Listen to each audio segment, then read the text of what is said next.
I am so pleased. I got to tell you, I am so pleased to look at you via Zoom and see you are wearing a plaid. Well, I guess you would call it plaid. It's not technically a plaid. It's a checker. Not technically a plaid. Yes, it's technically a checker, but I kind of lump them all in together for convenience sake. For those of you who cannot see this because you're listening to an audio podcast, I'm looking at a gentleman who is wearing a purple with lavender striping. It's a check pattern. It's a lot. Not only in the suit coat, but in his shirt as well. My God, you are a Technicolor test pattern, Jay Baer. Hey, you got to stay on brand, baby. That's what I want to talk to you about, because here on the Nonfiction Brand podcast, we talk all about nonfiction branding, which is my term for what I call being completely true, completely you in creating and projecting and building a personal brand. And one of the strongest visual personal branders I can think of in the whole wide world is my guest today, and his name is Jay Baer. And let me just get one thing out of the way right away. It's not B-E-A-R, it's B-A-E-R. And Jay is someone you definitely want to follow, and you're going to find out why right now. Jay, how are you doing? I'm doing all right. Thank you very much for having me, DP. Things are pretty good. It's weird, right? So I used to spend at least half my time traveling around giving presentations and such. And obviously I'm not doing a lot of that now. The longest I had been home consecutively since 2003 was 22 days. And now we are approaching 2 days from now will be 90 days. So it is a different world. It is the next normal for me and for my wife, who is certainly not used to having me around every single day. My pets are quizzical. Everybody is confused, but actually it's been okay. I like doing webinars and podcasts and client work without wearing pants. It's all good. Yeah. For those of you who don't know Jay or have never run across him in your travels or at events, or, he speaks all over the place all the flipping time. He's got a couple of letters that follow his name whenever I see it, up on a poster or anything like that. And it's CSP, CPAE. What do those acronyms stand for? They are bestowed upon me and others by the National Speakers Association, which is the professional association for paid professional speakers. CSP stands for Certified Speaking Professional, which is sort of a competency and experience designation. This is sort of an approximation, but essentially you have to do 40 or 50 paid presentations a year for 5 years in a row. Then they actually go, and you have to have sort of made a certain amount of money, and then they actually go and interview a bunch of your clients and say, hey, was this guy any good? And they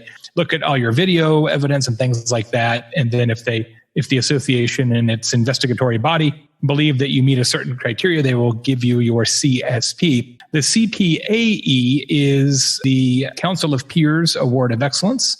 It is better known colloquially as the Professional Speaking Hall of Fame. There are 191 living members of the Hall of Fame, and I'm delighted to be among them. Lots of my peers in that body are truly legendary speakers, and I am certainly not at their level, but am delighted to have been given the designation. I've seen you speak a couple of times, and I can attest you're a certified speaking professional for sure. Thank you. And not only that, you're a huge thought leader with a couple of books, well, actually 6 books out, I believe. Yeah. And right. The current one that's probably the hottest off the press is Talk Triggers, which you wrote with Daniel Lemon. Yes. And I saw you speak about that at Social Media Marketing World last year. And I don't know if you did this year or I can't remember. I was there this year, but I did a different talk. Yeah. Okay. And any of your books, I think, are excellent. I would recommend to anybody who's listening. And again, that's Jay Baer, B-A-E-R. And his current book is Talk Triggers. And I want to talk a little bit about that in a while. But first, I want to talk to you about something you may not even recall. And that is, I think you were on the Andrew and Pete Show podcast. I was. And I think one of the questions, and I listened to all of them, and, you've got people like Ann Hanley on there and, Jay Esconzo, and just a whole list of really kind of superstars in the social media, digital marketing area. And they asked some really good questions. And one of the question was pretty simple. What do you wish you did earlier or better? And your answer kind of slapped me across the face in a meaningful way. Do you remember what it was? I don't. I have an inkling, but I actually don't know. Okay. It was, I wish I worked on my own stuff earlier. And that was in reference to, I think, and I want to test this out with you, the fact that you started your kind of brand buildingness in this space with a name in front of you called Convince and Convert, which is still very active, and we can talk about that. But what I've seen, especially over the past couple of years, is you're stepping way out from behind that Convince and Convert brand and stepping forward with the Jay Baer brand in a huge way. Am I seeing things, or is that actually a strategic move on your part? A little bit of both. I mean, there's been a Convince and Convert brand for 12 years. There's been a Jay Baer brand, and I had my own Jay Baer website for probably 8 of those years. So there was a period, you're not wrong. There was a period where there wasn't a separate brand for me. And that was intentional because as somebody who's been in professional services almost my whole life, I never wanted it to be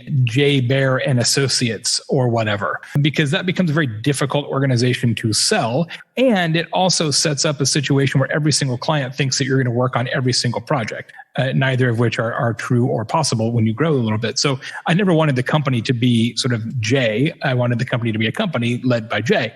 And so that was a very distinct and strategic branding decision when we started the company, Convince and Convert. And that's why it's not called Jay Baer. But when I started to speak more and write more and things like that, I did need to have sort of my own brand out there as well. So I started that about 8 years ago. And then you're right, as time has gone on, I have put more emphasis on my brand, although the Convince and Convert brand is super important. And we spend actually, from an effort and money standpoint, we spend far more money on the Convince and Convert brand for a number of reasons we can talk about later. But where we really started to accelerate that, DP, is that when the things that I speak about and write about started to diverge in some ways from the things that we consult about. And at that point, I needed to kind of have 2 different cars to drive. Now, in most organizations, most professional service firms, consultancies, et cetera, led by a CEO or a founder like myself, the things that they talk about are the things that they consult about. And that used to be my reality as well. But over time, I got interested in other topics. Like, we do some word of mouth consulting for sure, but that's not our stock in trade. We're not doing tons of word of mouth projects, just a few. And so I had to kind of have a separate personal brand for me that was not fully entangled into the corporate brand. Wow, I think you just took us through a great reasoning path, if you will, for why you've done what you've done. Because the thing I run across a lot of time is, especially let's call them new entrepreneurial spirits who are getting out there and maybe thinking about turning a side hustle into a main hustle and stuff like that. They're like, well, do I have to have a company name, or should I be presenting myself as that brand moving forward? And you just took us through kind of a mini masterclass on why you might want to go a slightly different way. For example, again, speaking only personally, after working in ad agencies for, close to 30 years, I decided I didn't want an ad agency. I don't want to grow an ad agency. I don't want to have a digital services firm or anything like that. I don't want to take on other people's families and their problems and all that stuff. I want to do my own thing. So for me, the answer is get out from behind a brand name that is not your name and own your name like crazy. Yes. Other people like yourself have thought it through differently. And I think that's the main point, which is you have to think it through strategically. What are your goals? In your case, you wanted to build a company, and you did. And now you're stepping not out from the company. No, not at all. But increasing your breadth of what you can offer and talk about. This episode of the Nonfiction Brand Podcast is brought to you by Culture Chicken Brand Egg. What's that? It's one of my most requested presentations, now available as in-person live or virtual online presentations. If you've got a group or association that loves presentations that inspire, inform, entertain, and get you going at the same time, we should talk. Head on over to dpknudten.com/speaking to download my full speaker media kit today. And let's start talking about how I can help you get your party started.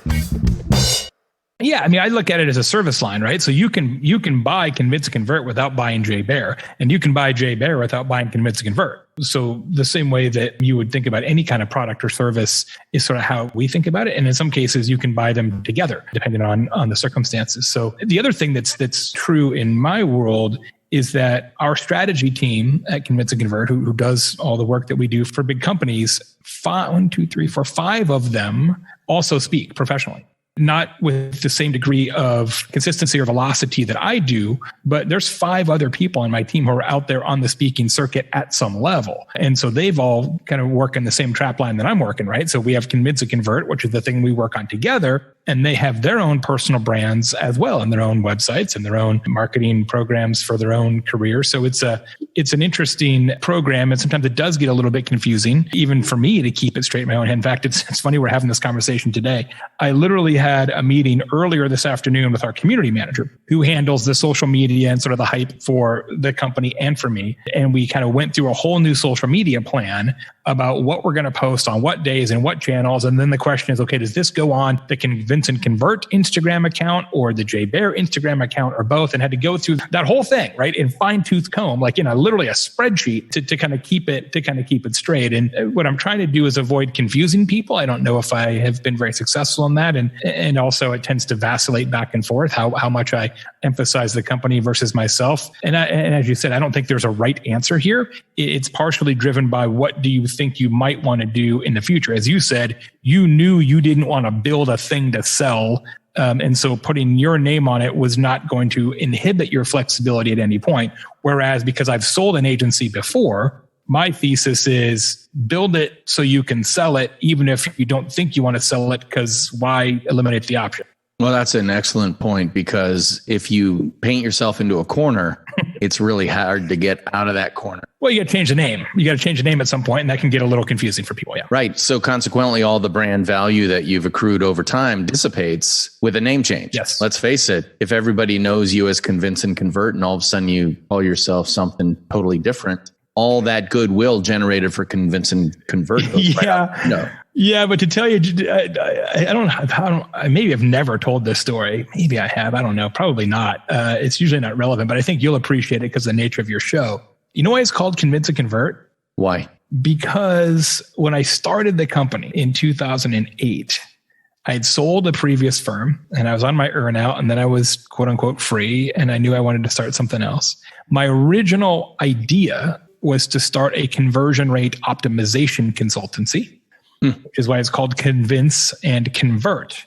And I started a blog. I'd written a lot of magazine articles and such, but never blogged before then. So I started this blog in 2008 and started writing a bunch of blog posts. I wrote one every day. And I found very, very quickly that every blog post I wrote about conversion rate optimization, nobody cared at all. And every post I wrote about social media, lots of people cared. And so I said, well, now we are going to be a social media consultancy, but we never changed the name. So that's why it's called that. But the name still works because social media, thankfully. Yeah, social media is a tool set, and it's a tool set used by a lot of people who want to convince people of something and ideally convert them to something. Yes. Right. Some type of action, etc. Although my Google alerts do turn up a lot of very strange, like ecclesiastical sort of references, to convincing and converting the flock and things like that. So I get some hardcore religious Google search results back on from time to time, which can be a little bit mysterious. Makes sense, I guess, given the keyword of conversion, I suppose. Yes, exactly.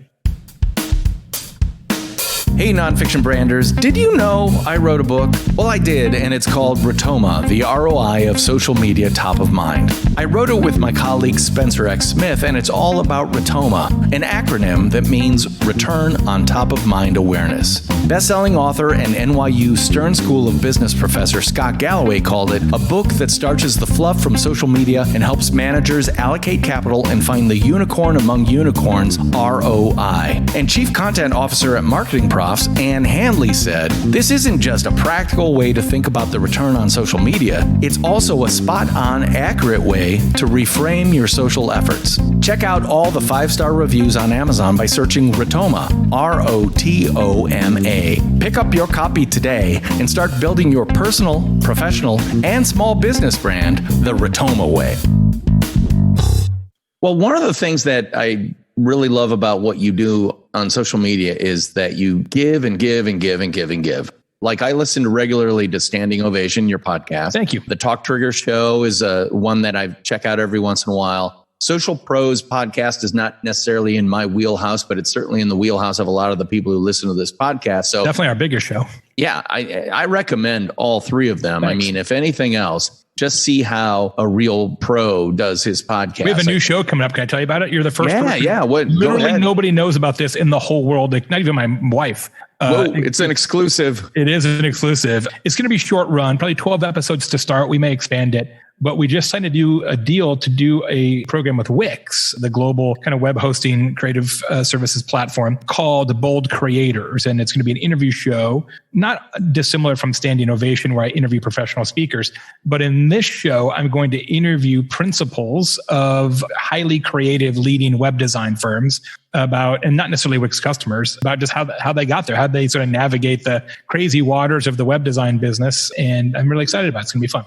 Well, that sounds very cool, especially for anybody in that neck of the woods. Have you always been a talker? I mean, obviously, a lot of what you're doing with the podcast and speaking is all based on the fact that you like to get up there and share. Yeah, my dad was loquacious. My mom, for sure, she was an English teacher. My aunt was a trainer and workshop presenter. So she was as close to a professional speaker as you could probably have in our family. I was a DJ in college. Even in high school, even when I was like a sophomore, right? So I wasn't an upperclassman. They would say, well, we're going to have a pep assembly for the football game. We need somebody to introduce the players. Jay will do it. He's not scared of the microphone. So I never thought it was a business until very, very late. One of the things that very much sets me apart from other people in the Speaking Hall of Fame, almost everybody in that body, is that I never gave a paid presentation until I was 40 years old. Wow.